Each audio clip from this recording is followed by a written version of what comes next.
The Grand Hall of the Galactic Council buzzed with laughter. Hundreds of alien representatives from across the known universe couldn't contain their amusement as they watched the human presentation on their floating screens. Dr. James Walker stood before Earth's United Science Council, explaining their breakthrough in seventh-dimensional travel. "Look at these primitives," a tall crystalline being whispered to its neighbor. "They barely mastered regular space travel a century ago, and now they claim to understand dimensional physics." The recording showed Dr. Walker pointing at complex equations and explaining the theory behind their new engine design. His gray hair was messy, and his old lab coat had coffee stains, but his eyes sparkled with excitement as he spoke. "By accessing the seventh dimension, we can fold space-time in ways previously thought impossible." More laughter echoed through the hall. Even the council leader, a being made of pure energy, flickered with what passed for amusement among their kind. Back on Earth, in the underground facility known as Deep Station 1, Dr. Walker wiped sweat from his forehead as he made final adjustments to the prototype engine. He didn't know about the mockery happening in the Galactic Council. All he knew was that his equations were correct. "Power level stable," called out Tom, his young assistant whose enthusiasm matched his own. "Ready for test 47. The engine sat in the center of their lab, a strange device that looked nothing like traditional spacecraft engines. Instead of the expected tubes and thrusters, it was a perfect sphere made of overlapping geometric patterns. Small lights pulsed along its surface in sequences that seemed random, but followed a complex mathematical pattern. "Begin power-up sequence," Dr. Walker ordered, his fingers dancing across the holographic controls. The sphere began to hum, a deep sound that seemed to come from everywhere and nowhere at once. In orbit above Earth, alien observation posts noticed something odd. Their advanced sensors detected ripples in space-time, but these weren't like anything they'd seen before. The ripples didn't move outward in normal space. They moved sideways through dimensions their instruments could barely detect. "Impossible," muttered an alien observer, adjusting their sensors. "These readings must be wrong." Back in the lab, the sphere's hum grew louder. Colors that didn't exist in normal space began to shimmer around it. Dr. Walker checked his readings and smiled. "Tom, are you seeing this? The dimensional barriers are responding exactly as predicted." Tom nodded excitedly, his eyes glued to his screens. "Sir, we're detecting fold patterns in dimensions 4 through 7. It's working."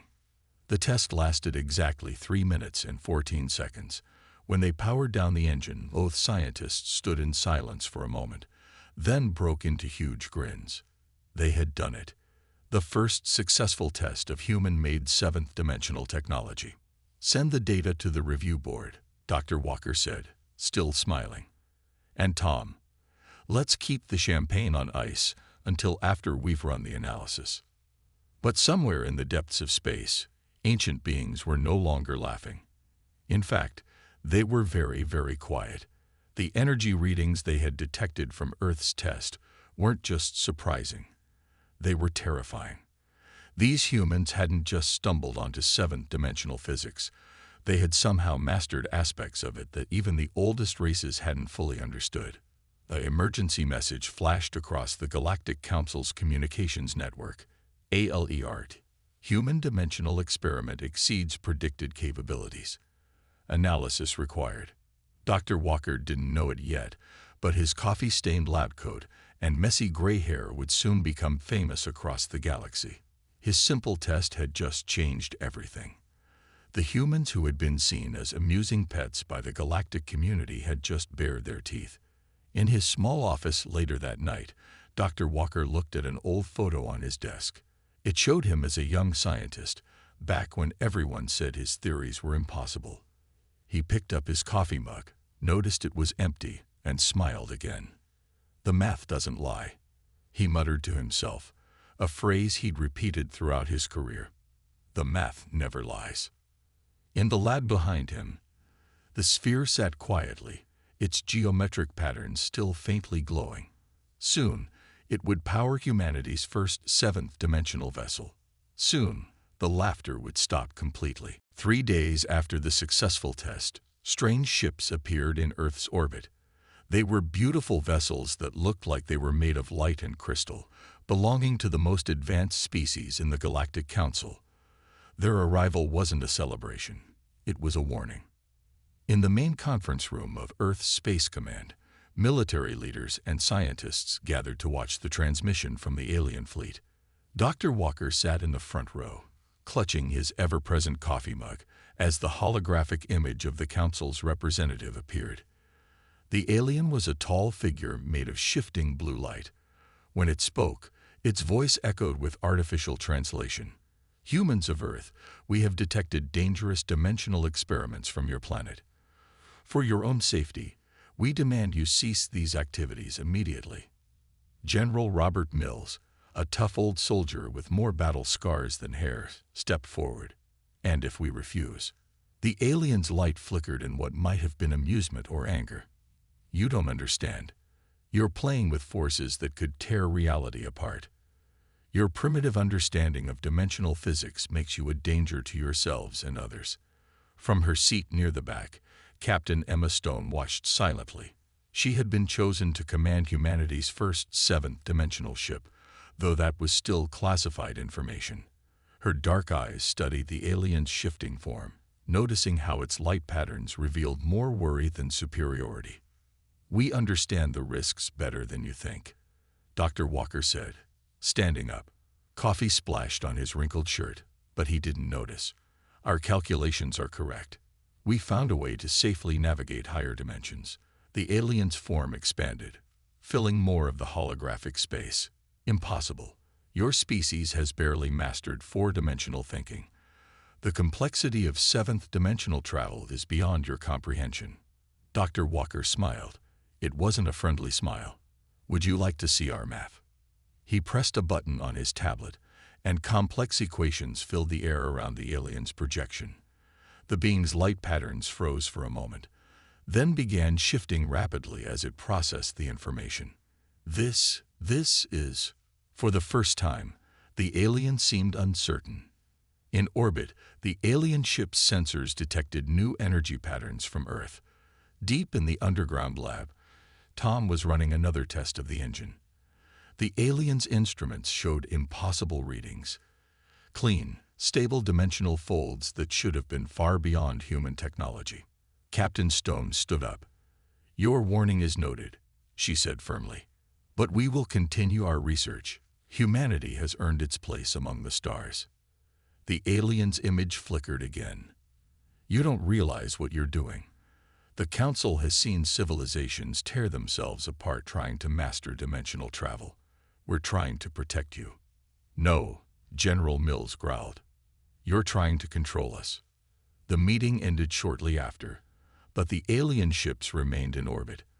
They watched as humans continued their work, as the strange energy signatures grew stronger and more controlled with each test. In her private quarters that evening, Captain Stone studied the designs for her future command. The Mobius. The ship looked impossible, its structure flowing in ways that hurt the eyes if you looked too long. But she understood its beauty, its purpose. "Captain," Dr. Walker's voice came through her comm. "We need you in the hangar." She found him standing before the partially constructed Mobius, its framework already incorporating the spherical engine they had tested. "It's nearly ready," he said without looking at her. "The aliens are right about one thing. This technology could tear reality apart. That's why we need you. You'll be carrying humanity's future in your hands." Stone touched the ship's strange surface. It felt warm, alive somehow. "They think we're children playing with matches," she said quietly. "No," Walker replied, finally turning to her. "They think we're ants building a spaceship.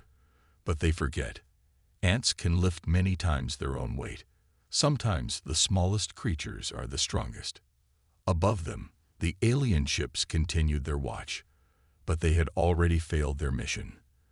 They came to stop humans from reaching too far, from touching power they shouldn't understand. Instead, they would become witnesses to humanity's greatest achievement. In the depths of space, the Galactic Council received a new message. Human dimensional project proceeding faster than expected. Intervention may be necessary. They didn't understand yet. Soon, intervention wouldn't be possible. Soon, humanity would show them why. Launch day arrived with a sky full of alien ships. Word had spread across the galaxy about the humans' dimensional experiment, and vessels of every kind came to watch what many believed would be a spectacular failure. Deep inside the mountain launch facility, Captain Stone walked through the corridors of the Mobius for her final inspection. The ship's interior defied normal geometry. Corridors curved in ways that shouldn't be possible, yet somehow led exactly where they needed to go. The walls pulsed with soft light, powered by the seventh-dimensional engine at the ship's heart. All systems check complete, reported First Officer Mike Richards, a calm man who had spent months training to handle the ship's unusual navigation systems. Engine is stable and ready for activation. Dr. Walker's voice came through the ship's comm system. Captain, you should see this. He sent a feed to her tablet, showing the massive gathering of alien vessels above Earth. They're all here to watch us fail. Captain Stone smiled as she settled into her command chair. The bridge of the Mobius looked nothing like traditional spacecraft bridges. Instead of forward-facing stations, the crew positions were arranged in a perfect circle around a central holographic display. The display showed all 7 dimensions simultaneously, making it look like an impossible artwork of light and motion. "Let them watch," she said. "Crew status. Engineering ready," came the response from Chief Engineer Lisa Brown, her fingers dancing over controls that followed mathematical patterns rather than traditional buttons and switches. "Navigation ready," added Richards. "Science station ready," reported Dr. Tom Peters, who had helped build the engine that would power their journey. In the control center outside, Dr. Walker took a long sip of coffee and began the launch sequence. "Mobius, you are cleared for dimensional activation. Show them what humanity can do." The alien observers watched in fascination as the Mobius rose from its underground hangar. The ship's external appearance kept shifting, its surface reflecting light in ways that shouldn't be possible. Some of the alien sensors simply refused to acknowledge its existence, while others showed readings that made their operators question their equipment. Engine activation in 3, 2, 1. Captain Stone pressed her hand against the geometric pattern on her chair's arm. The pattern lit up, connecting her directly to the ship's systems. The 7th-dimensional engine hummed to life. Around the Mobius, reality began to bend. The alien ship's sensors screamed warnings as space itself seemed to fold around the human vessel. "All readings nominal," reported Brown. "Dimensional barriers responding exactly as predicted." In the space around Earth, the alien observers watched in growing shock as the Mobius began to glow with colors that shouldn't exist. The ship wasn't just moving through space, it was moving through dimensions. "First fold complete," Richards announced calmly. "We are now operating in 7 dimensions simultaneously." The alien ship's sensors went crazy. The Mobius existed in multiple states at once, appearing to be in several places simultaneously while also being nowhere at all. It was doing things that their most advanced ships couldn't even detect, let alone achieve. Captain Stone felt the ship respond to her thoughts through the neural interface in her chair. "Take us out, Mr. Richards. Let's show them what this ship can really do." The Mobius moved. To the alien observers, it seemed to stretch, twist, and then simply vanish. But it didn't vanish in the way their ships did when entering faster than light travel. Instead, it folded through dimensions they could barely comprehend. In the Galactic Council chamber, alarms blared as their sensors detected the impossible. The human ship wasn't just traveling through space, it was traveling through probability itself, choosing its path through infinite possible realities. "Status report," Stone called out, her voice steady despite the incredible forces at work around them. "All systems functioning perfectly," Brown replied with pride. "The engine is performing better than our simulations predicted." Through the holographic display, the crew watched as reality itself flowed around their ship like water. They could see things no human had ever seen before. The birth of stars in 7 dimensions, The flow of time like a river they could touch, the very fabric of space as a canvas they could fold. Dr. Walker's voice came through the comm, filled with emotion. "You did it. You actually did it." "No," Captain Stone replied, watching as her crew handled the impossible with calm professionalism. "We did it. All of humanity did it." Above Earth, the alien ships hung in silence, their mockery replaced by awe and fear. The humans hadn't just succeeded.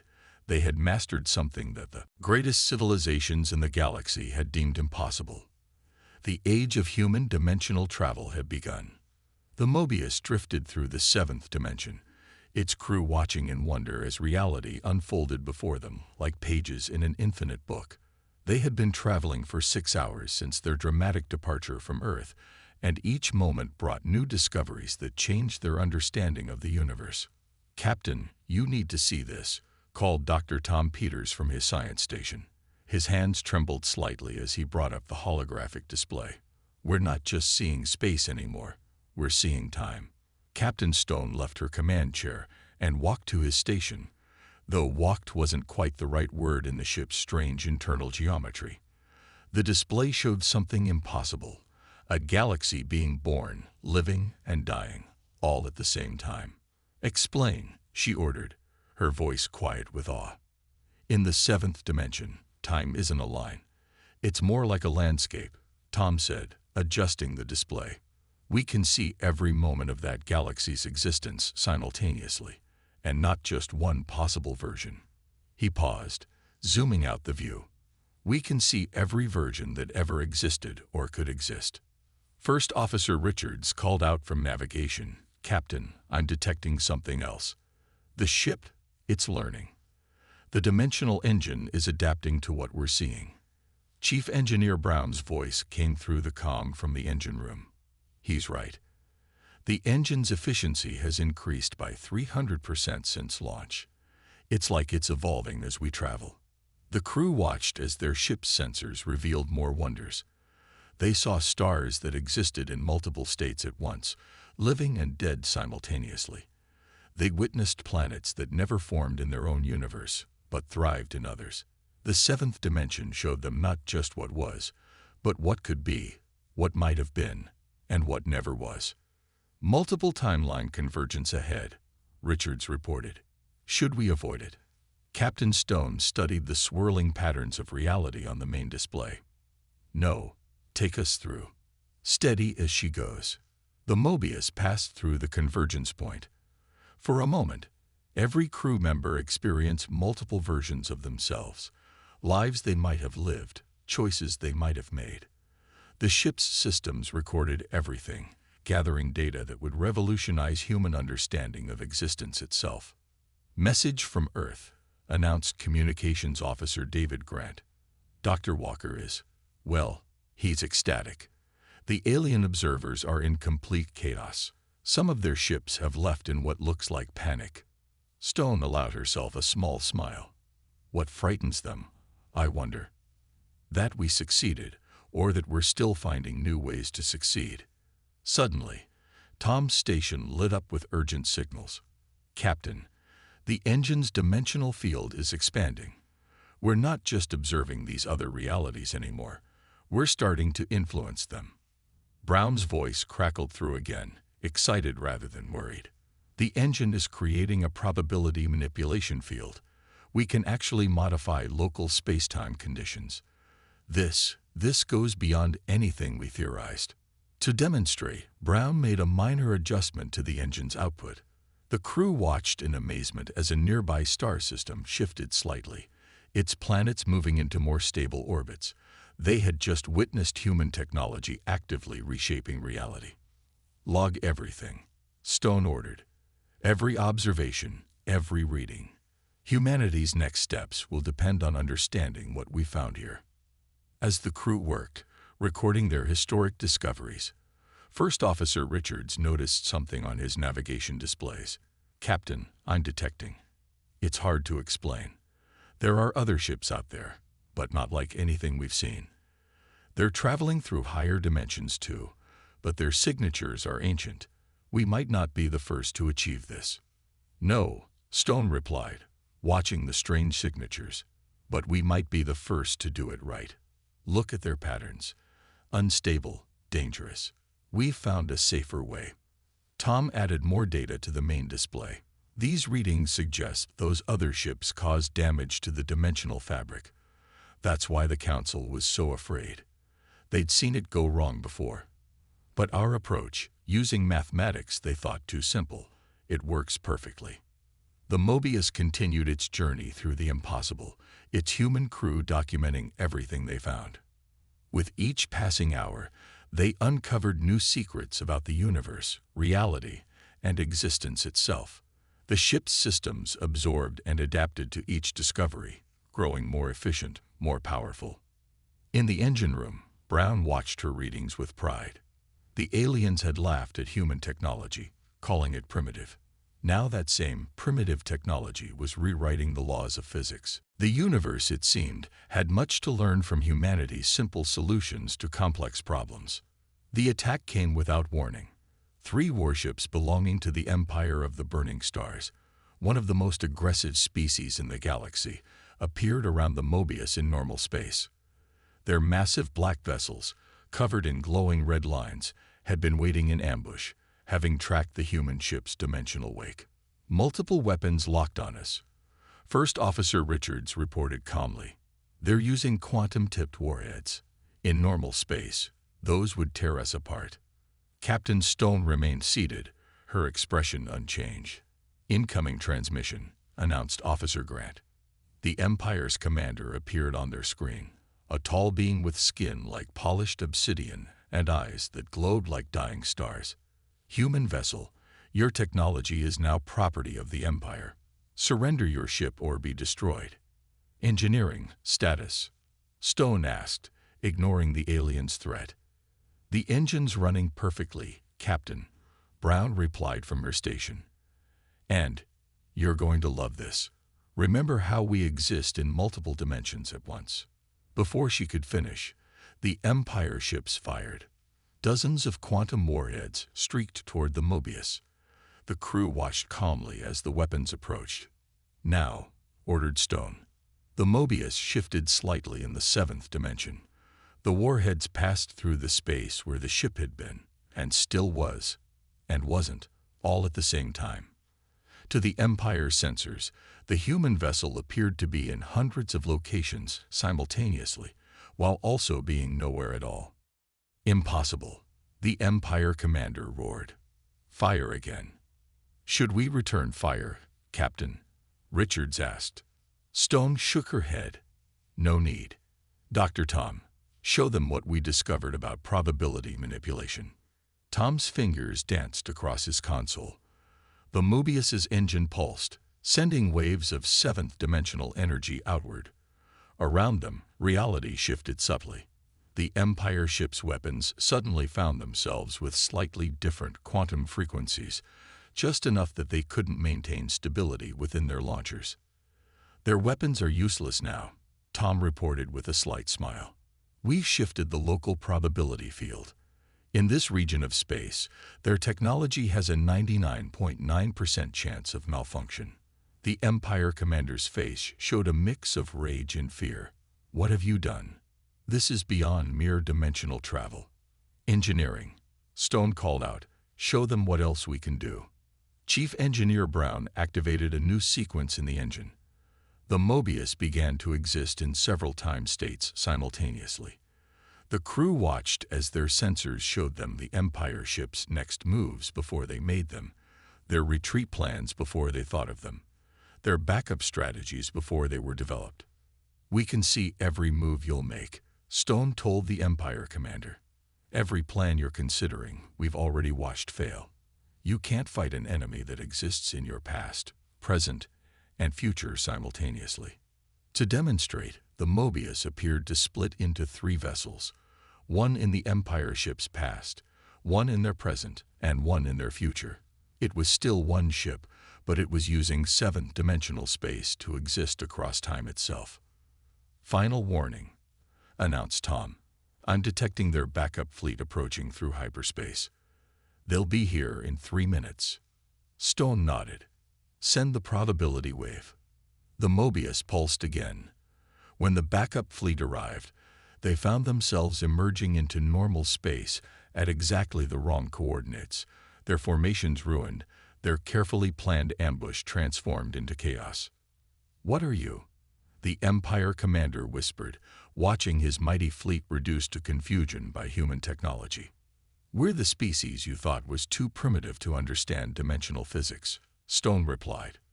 "The ones you thought were playing with forces beyond our comprehension. Turns out, we comprehend them just fine." The Empire ships began to retreat, their mighty weapons useless, their advanced technology outmatched by human innovation. As they fled, Brown's voice came through the comm again, excited. "Captain, you won't believe these readings. Each time we use the engine this way, it adapts and improves. We're barely scratching the surface of what it can do." The crew of the Mobius watched the Empire ships vanish into hyperspace, leaving behind only damaged pride and a very important lesson. Humanity hadn't just mastered seventh-dimensional travel. They had revolutionized it. In the ship's engine room, Brown studied the new readings with growing excitement. The primitive human design had just defeated one of the most powerful fleets in the galaxy without firing a single shot. Sometimes, she thought, the simplest solutions were the most powerful. News of the Empire's defeat spread across the galaxy faster than light itself. In the Great Hall of the Galactic Council, representatives from 1,000 worlds watched recordings of the battle in stunned silence. The impossible had happened. A primitive human vessel had defeated one of the most powerful fleets without firing a single shot. But aboard the Mobius, an even greater discovery was unfolding. "Captain," Tom called out from his science station, his voice shaking with excitement. "The engine's latest adaptation. It's not just letting us travel through dimensions anymore. We can actually read the universe's source code." Captain Stone moved to his station, followed by First Officer Richards. The holographic display showed streams of pure mathematical equations, the fundamental laws that governed reality itself. "Explain," she ordered, though part of her already understood what she was seeing. "Remember how Dr. Walker always said that math doesn't lie?" Tom's fingers flew across his controls, expanding the display. He was more right than he knew. "We're seeing the actual equations that make up existence, and if we can read them, we can modify them," finished Chief Engineer Brown, who had just arrived on the bridge. "Within a limited area, of course. We're not gods, but we can temporarily adjust the basic rules of physics themselves." The Galactic Council was now in chaos. An emergency transmission reached the Mobius, showing the council chamber where representatives argued frantically. The council leader, the being of pure energy, addressed them directly. "Humans," it said, its voice carrying genuine fear, "you don't understand what you've done. This power, it drove the ancients to madness. They tried to rewrite the laws of physics and nearly destroyed the galaxy. You must stop this immediately." Captain Stone looked at her crew, then back at the transmission. "You're wrong. We understand exactly what we've done. Tom, show them." Tom activated the main display. The council watched as the Mobius demonstrated its newfound ability. In a small area of space around the ship, they changed the value of gravity, modified the speed of light, and even briefly adjusted how time flowed. "Impossible," shouted one council member. "It took our civilizations millions of years just to understand these constants." "That was your mistake," Brown said, stepping forward. "You spent millions of years accepting these laws as unchangeable. We looked at them and asked why not." Richards added new data to the display. "Our engine doesn't just travel through dimensions, it understands them. Each time we use it, it learns, it adapts, it evolves." The council leader's energy form flickered rapidly. But your mathematics was so simple. Your understanding so basic." "Simple?" Stone smiled. "We took complex problems and found simple solutions, while you were building elaborate theories about why things couldn't be done. We were doing them." To demonstrate, Tom created a small field around the ship where pi equaled exactly 3.0 instead of its normal value. The council representatives watched in horror as local space reorganized itself to accommodate the change, then smoothly returned to normal when they released the field. The ancients tried to force the universe to obey them, Brown explained. We're asking it nicely, making small, careful changes, and most importantly, letting things return to normal afterward. The council chamber erupted in noise again, but a new voice cut through the chaos. Dr. Walker's image appeared beside Stone's in the transmission. He held his ever-present coffee mug and looked more amused than anything else. While you were all laughing at our primitive understanding, he said, you missed something important. Sometimes the simplest solution is the right one. You overcomplicated dimensional physics. We stripped it down to its basics and found what you'd missed.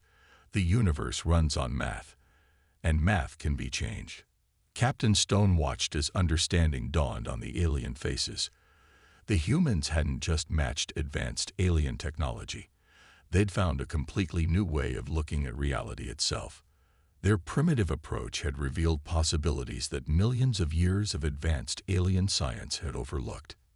In the engine room, the seventh-dimensional drive hummed with power, its geometric patterns shifting as it continued to learn and adapt. Humanity's first faster-than-light engine had evolved into something that could edit the universe's source code. The time for alien laughter was long past. Now they would learn from humanity. As Dr. Walker had always said, the math doesn't lie, and humans had just rewritten the equations of possibility itself. 1 year after the Mobius's first flight, Earth had changed beyond recognition. The once blue planet now glowed with the soft light of seventh-dimensional technology. Ships similar to the Mobius moved through the skies, their impossible geometries no longer causing confusion among Earth's people. In the grand lecture hall of the New Earth Science Academy, Dr. Walker stood before a mixed audience of humans and aliens. His coffee mug, now a famous symbol, sat on the podium as he taught the basics of seventh-dimensional physics to beings whose civilizations were millions of years older than humanity's. The equation is simple, he explained, pointing to a holographic display. You're not forcing reality to change. You're asking it politely, and then letting it return to normal. In the front row, Captain Stone watched with pride. The Mobius's success had led to her promotion to fleet commander, overseeing Earth's growing fleet of dimensional ships. Each vessel improved on the original design, incorporating the evolutionary advances discovered during that first historic flight. Commander, a young officer whispered, approaching her seat, the Galactic Council's research team has arrived for their training. Stone nodded and quietly left the lecture hall. In the Academy's docking bay, she found a group of the galaxy's most respected scientists, including several beings of pure energy and a few made of living crystal. They looked almost humble, a strange sight for species that once mocked humanity. Welcome to Earth, she said, ready to learn how to do impossible things the simple way. The aliens followed her through the Academy's corridors, their advanced sensors trying to understand how the building existed in multiple dimensional states at once. Earth's architects had embraced the new physics, creating structures that were both beautiful and impossible. In orbit, the Mobius itself had become a training vessel. Chief Engineer Brown, now Director of Fleet Engineering, used it to demonstrate seventh-dimensional principles to alien engineers. The ship's engine, which had never stopped evolving, was now sophisticated enough to manipulate local reality in ways that even its creators hadn't imagined. The key, Brown explained to her latest class of alien students, is understanding that complexity isn't always the answer. Your civilizations try to master the universe through complicated theories. We succeeded by keeping it simple. First Officer Richards, now captain of his own ship, passed through nearby space-time, his vessel briefly visible in multiple dimensions. The alien students watched in awe as his ship demonstrated the precision control that humans had achieved in just 1 year. Back in the Academy, Tom, now Dr. Peters, worked with a team of human and alien scientists in the New Reality Lab. They carefully studied ways to safely adjust universal constants, always following the human principle of minimal interference and natural return. "Think of it like swimming," he told his students. "You can move through water by thrashing around with complex equipment, or you can learn to flow with it naturally. We chose to flow." In the Galactic Council chamber, now relocated to Earth as the new center of galactic science, representatives debated the latest human innovation: ships that could travel by temporarily adjusting the value of pi in local spacetime. The same aliens who had once laughed at humanity now eagerly sought to learn their methods. Dr. Walker finished his lecture and stepped out into the Academy's garden. The plants there grew in seventh-dimensional patterns, creating beautiful shapes that existed in multiple states at once. He sipped his coffee and smiled as a group of alien children, sent by their worlds to learn from humans, played with simple seventh-dimensional toys. "Did you ever imagine this?" Captain Stone asked, joining him in the garden. "That your coffee-stained equations would change the galaxy?" Walker watched as a crystal being tried to explain an advanced theory to a human child, who then showed the alien a much simpler way to achieve the same result. "The funniest part," he said, "is that we didn't actually change anything. We just looked at the universe differently. Sometimes the best way to solve a problem is to stop thinking about why it's impossible." Above them, the sky filled with ships of human design, their seventh-dimensional drives humming in perfect harmony with the universe itself. Humanity had gone from being the galaxy's joke to its teacher, all because they dared to find simple answers to complex questions. The laughter had stopped, replaced by understanding and respect. In the end, humanity's greatest achievement wasn't mastering seventh-dimensional physics. It was showing the galaxy that sometimes the simplest solution was the most powerful one of all.